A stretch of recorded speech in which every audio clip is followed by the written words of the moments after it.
Hey gamers, if you like clever card games with lots of abilities and a little bit of memorization, then you want to check out Silver Eye. Let's take a look at how this game plays.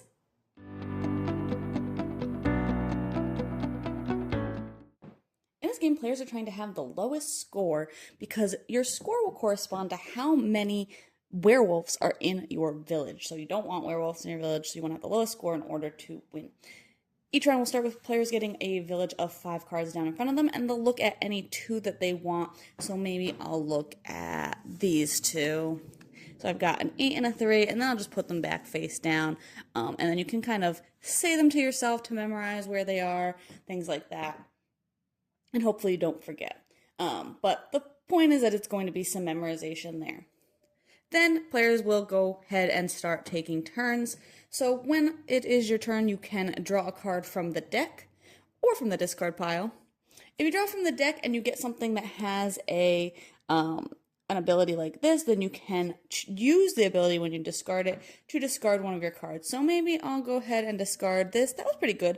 That's a 9 that I'm discarding, so not bad at all. I'm going to go ahead and get rid of that, and that saves me a couple of points. And now I have some few less cards here as well. The other thing that you can do is exchange. So if I draw this and I'm like, oh, that's a really good low number, and I think I have some high numbers, then I might exchange. So we saw that 8 over here earlier, so I could discard that. And because I drew this from the deck, it'll go back face down. If I had drawn from the discard pile, it would go face up to replace that card. The other thing you can do when exchanging is if you know that you have 2 or more cards that match, you can reveal those at the same time and then replace both of them or all of them with that card that you drew. So you can have even less cards, which again can really help your score.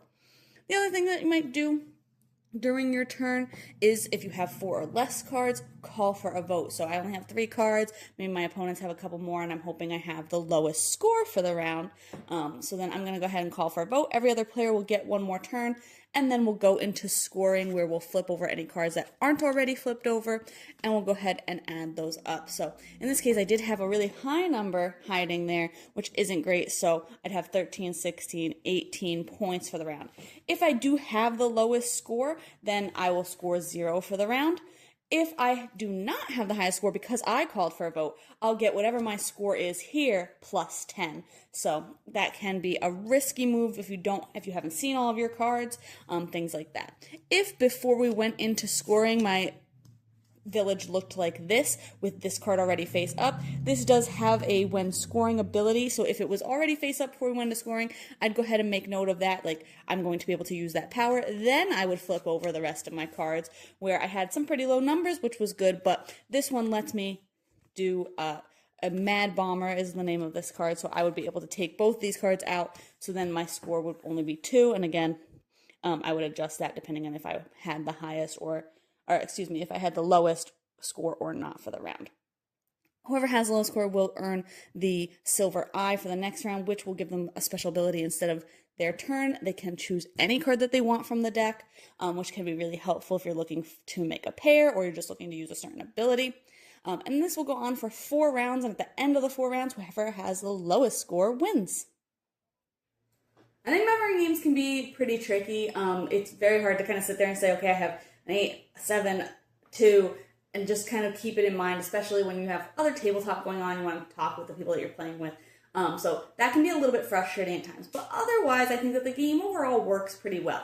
I like the different abilities. I think there's a really good range of things from flipping cards over to kind of giving people cards, being able to discard cards. And it's interesting because most of the cards can be used on yourself or on other players. So it is really interesting to kind of see how those interact depending on who's playing them. If they want to attack another player or try and use it as a benefit for themselves. There's obviously some take that in this game. Like I just said, you can use cards on other players, but it doesn't feel super punishing most of the time. And it is usually unlikely that somebody's going to get ganged up on a ton. You're usually just trying to gang up on the leader and see how many points you can kind of take away from them or really give to them because you want to have the lowest score. So I think that the way the cards interact is really interesting. There's a lot of cards in this deck particularly because there are a lot of different silver decks already that have like negative point effects, which is good, again, because you want the lowest score. So I think it's just kind of interesting to see how these kind of interact with each other, and I would be interested to see kind of how some of them interact with other decks that already exist. Something about this is also just that it can get really long at 4 players. I thought you have a lot to consider, especially when it comes to calling for a vote. Every other player gets another turn, so calling for a vote is really risky because then all 3 other players can give you a ton of cards that hopefully are giving you a ton of points, or take away like your -1s or your 0s. So I thought that in 4 players, it just seemed really unlikely that a vote is called for. You're more than likely going to run that deck out. So again, the game can go on for a really long time. At 2 and 3 players, especially 2, you really don't see that as much because when you call for a vote, there's only one other player that's going to go, so they can't do a ton to your score, hopefully.